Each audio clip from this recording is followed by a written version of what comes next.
After many explorations of the Americas by Europeans in the late 15th century, countries such as France, England, Spain and Portugal started building settlements and claiming parts of the continent. This was the beginning of many wars, treaties and alliances between First Nations and Europeans. By the end of the 7 Years' War in 1763, France had to cede its territories in North America to the British.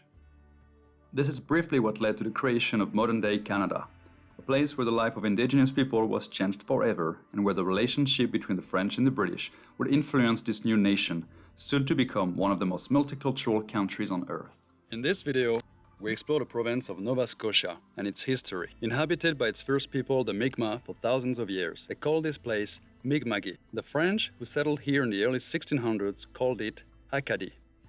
In 1621, Sir William Alexander, a Scottish man, named it Nova Scotia, meaning New Scotland in Latin, after King James VI of Scotland. Still today, the name retained its Latin form.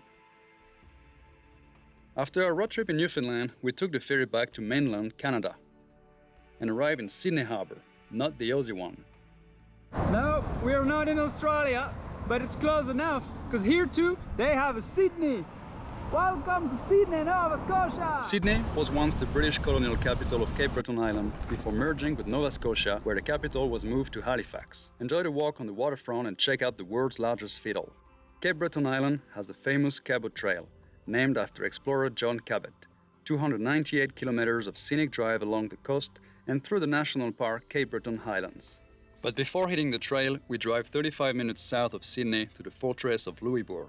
Between the 17th and the 18th centuries, France and Britain were competing for territorial control of Atlantic Canada, mostly due to its abundance of codfish and pelts. In 1713, France established the fishing town of Louisbourg on their colony of Ile Royale. Its location was strategically chosen to guard a gateway to New France and prevent attacks through the St. Lawrence River. It took 24 years to build the fortress, becoming an important trading seaport, welcoming vessels from France, Acadia, Quebec, the British American colonies, and during summers, Spanish, Breton, Norman, and Basque fishermen would join the fishing industry. Louisbourg was the center of French power in the region.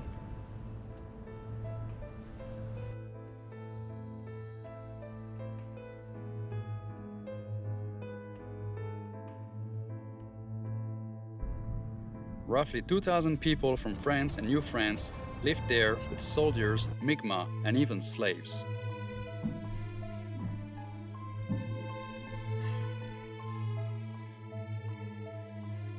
Conflicts between France and Britain in Europe during the War of the Austrian Succession also brought war to their colonies of New France and New England, leading to many attacks on the fortress during the years 1745 and 1758.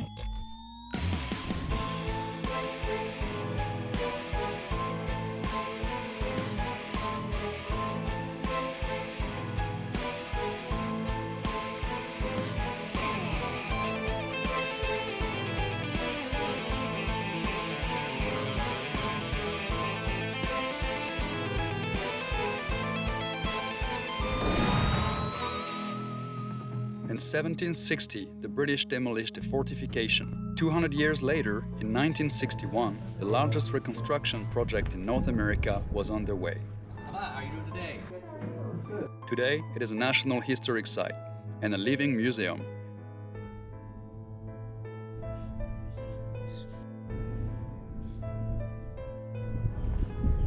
Even the bakery was rebuilt and you can taste traditionally baked bread.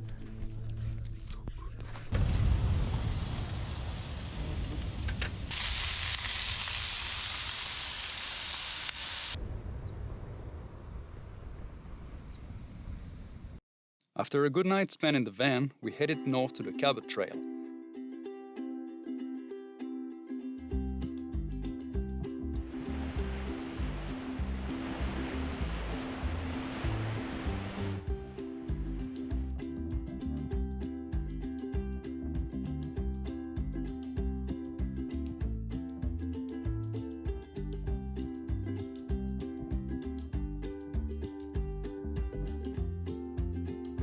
And started our first hike in Nova Scotia on the Franny Trail.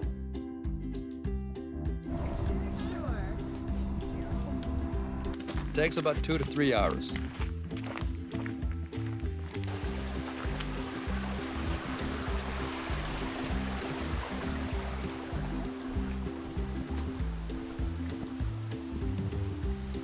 leading to a 425-meter high panoramic view.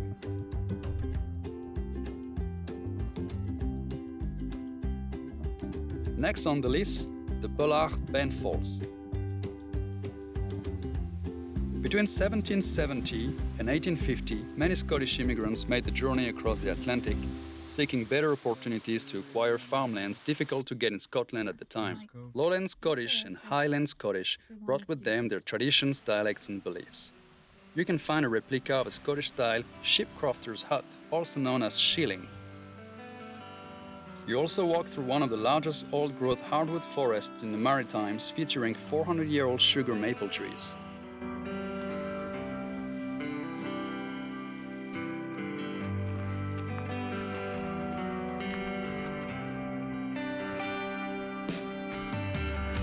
La la la la la la la blah blah blah la la la.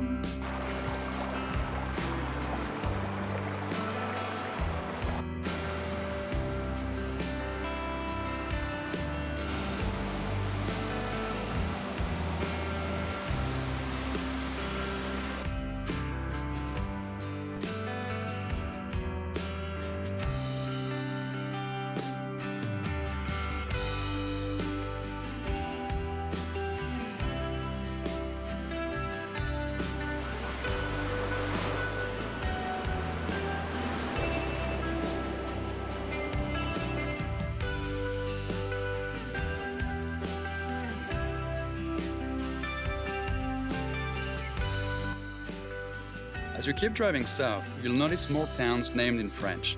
French fishermen and Acadian settlers benefited from the support of the Migma people during struggles to establish themselves in the region more than 400 years ago. Their relationships were based on kinship, trade, and religion within the land that the Migma call Namahi.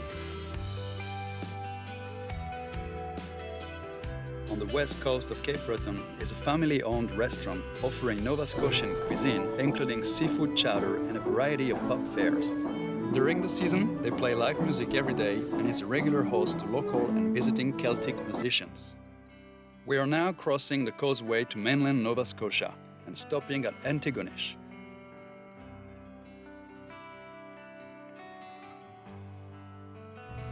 A lovely town carrying the title of the Highland Heart of Nova Scotia. Known for its renowned University of St. Francis Xavier with a strong reputation across Canada and around the world, and for being the place with the oldest continuous Highland Games outside of Scotland.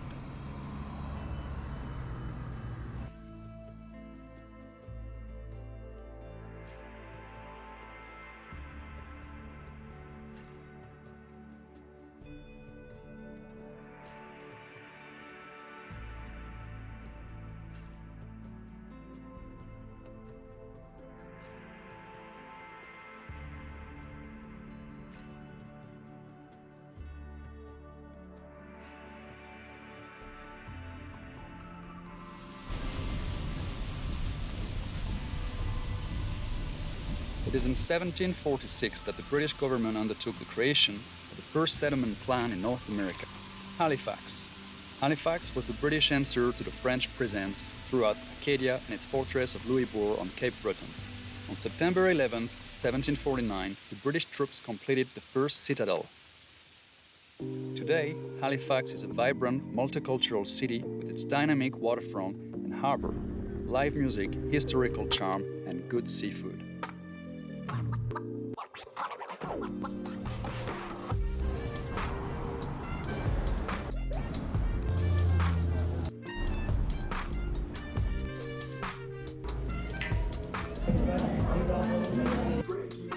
Hey. Hey. Hey. Never try to be the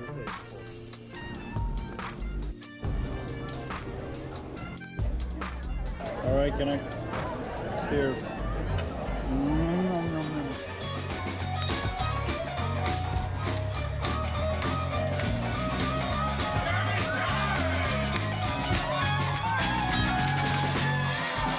The Treaty of Aix-la-Chapelle returned the fortress of Louisbourg to the French in 1748.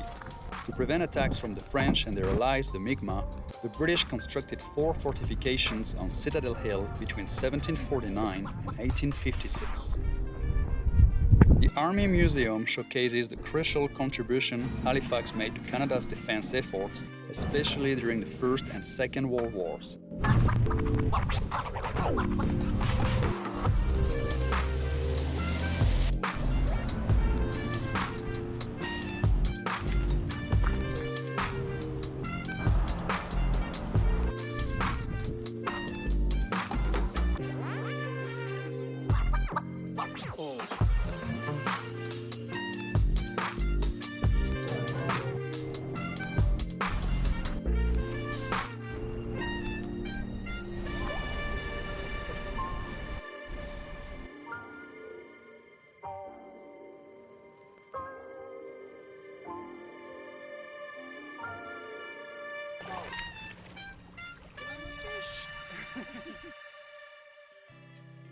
Before going to Peggy's Cove, we wanted to check out the sloop trail next to West Cove.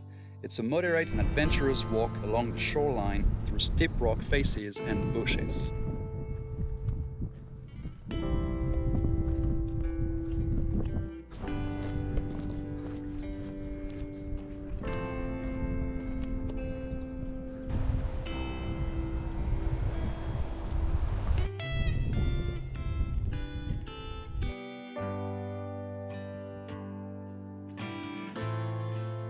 Located at the entrance of the St. Margaret's Bay, Peggy's Cove probably got its name from the wife of an Irishman, William Rogers, who immigrated here in 1770, with his wife Margaret, Peggy being the nickname for Margaret. It's a picturesque fishing town. People come here for the vibes, the lighthouse, and the waves crushing on its rugged granite coastline.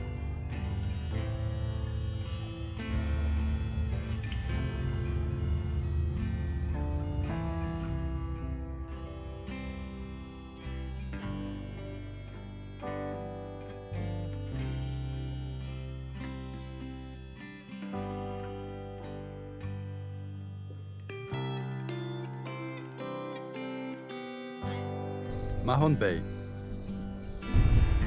Once you leave Margaret's Bay, you'll get to Mahon Bay, the bay with hundreds of islands, and you'll want to check out the town that carries its name and wander through its colorful and artsy streets and shops.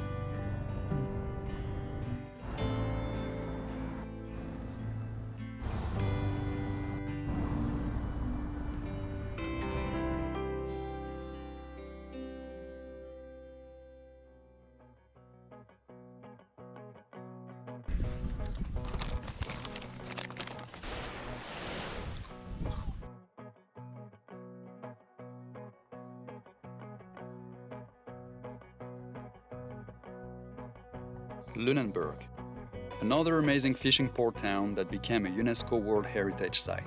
It's an excellent example of a British settlement from the 1800s, and it still has many of its original wooden buildings. Docked in its harbor, a 1963 replica of the legendary Lunenburg schooner built and launched in 1921, the Blue Nose. Designed by William James Ruhe, she was built as a fishing vessel with extra racing skills, ready to compete against American schooners.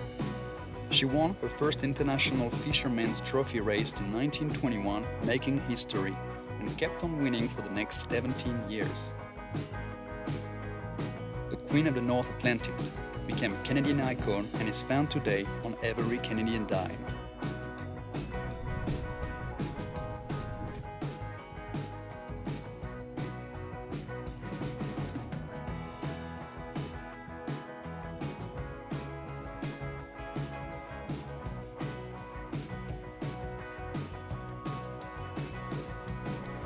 The town was named after King George II of Great Britain and Ireland. King George was born in Germany and was Duke of the domain of Brunswick-Lunenburg in northwest Germany. Brunswick and Lunenburg being the two biggest towns of its German territory. The town was one of the first British attempts to settle Protestants in Nova Scotia. People from Germany and Switzerland immigrated here in the 1750s.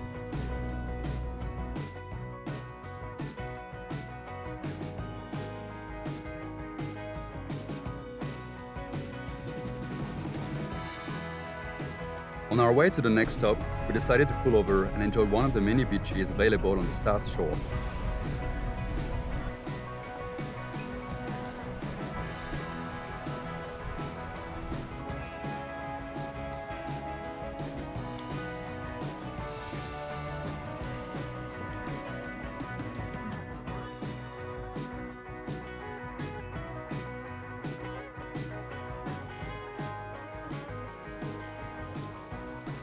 Cape Sable Island. Cape Sable Island was charted by Portuguese explorers and later on settled by Acadians moving south from Port Royal in 1620. The French governor of Acadia, Charles de la Tour, gave it its name Cap du Sable, meaning sandy cape.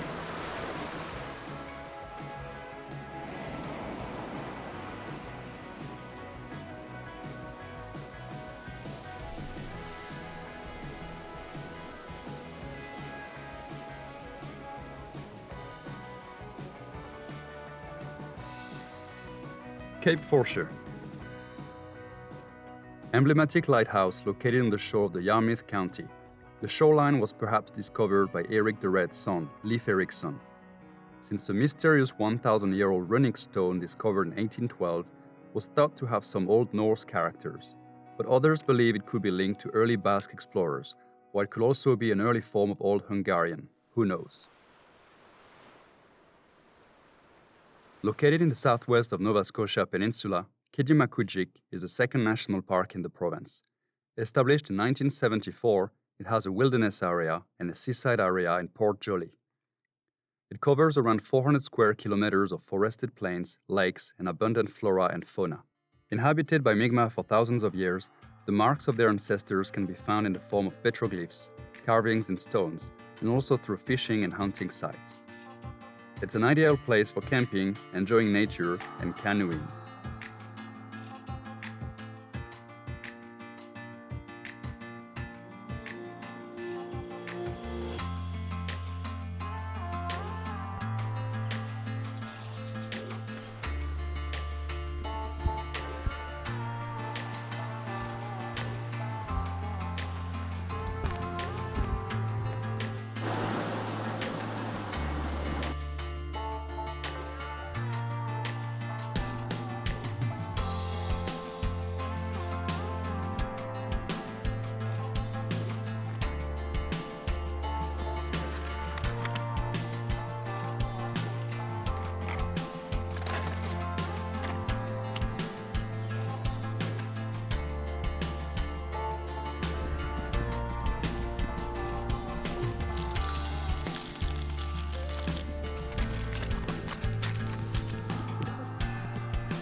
I go canoeing.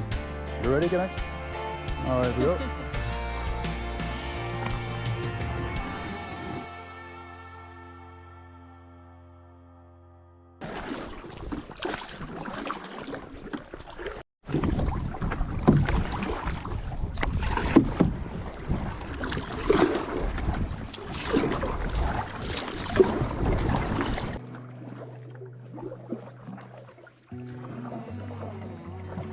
En route to Port Royal.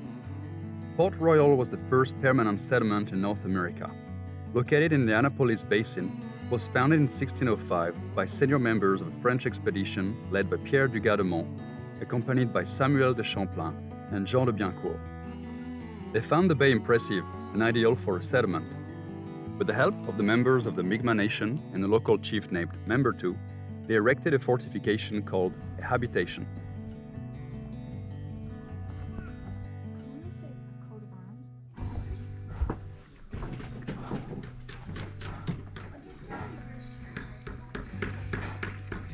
Because the previous year the French party spent a devastating winter on another island, they decided to make the fortification much more comfortable and more entertaining to fight boredom during winters. They established a social club named L'Ordre de Bon Temps, Order of Good Cheer. and had cooking competitions and even a theatre. This is here that the first theatre event happened in Canadian history in 1606.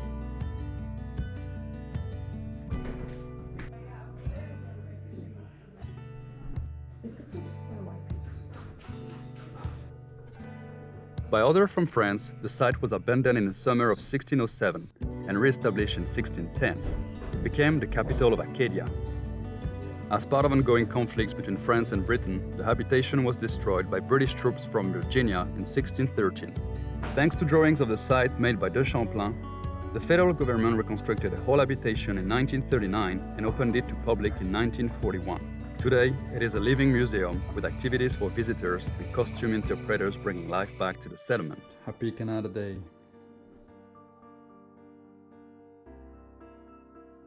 Annapolis Royal. Before being a town, this place was only a military fort.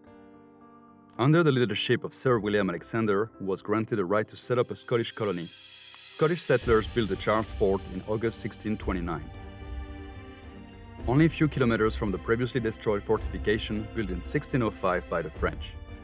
Nevertheless, 3 years later, in 1632, the Scottish colony was ceded to France under the Treaty of Saint-Germain-en-Laye, who regained possession of Acadia. Charles Fort was then renamed Port Royal, and Acadian people could expand their territories and farmlands, growing a bigger population and founding other important settlements like Beaubassin and Grand Pré. Conflicts between France and England over control of the region continued. In 1710, Port Royal was seized by the British and renamed Annapolis Royal, remaining the capital of Nova Scotia until the founding of Halifax in 1749. By arms or treaty, the settlement changed hands between the French and the British 7 times. In 1713, the Treaty of Utrecht ceded the colony of mainland Nova Scotia to Great Britain, putting Acadians under British rule. They would have been allowed to keep their lands if they had signed an unconditional oath of allegiance to Britain, but they refused and instead promised to remain neutral. As conflicts were raging more and more in North America, the British could not trust the Acadians to remain neutral. They feared that their strong ties with the Migma and their allegiance to France would pose a threat to their colonies. Over 13,000 Acadians were living in the region. An ultimate decision was made by the British Lieutenant Governor Charles Lawrence and the Nova Scotia Council on July 28, 1755, expelling them. Troops raided houses, killed livestock, burned crops and arrested them. About 10,000 were deported between 1755 and 1763. The event is known as the Great Expulsion or the Great Deportation or le Grand Dérangement in French. Some fled to other parts of New France such as Cape Breton, New Brunswick, Quebec and Louisiana, while others were deported to the English colonies, the Caribbean or France.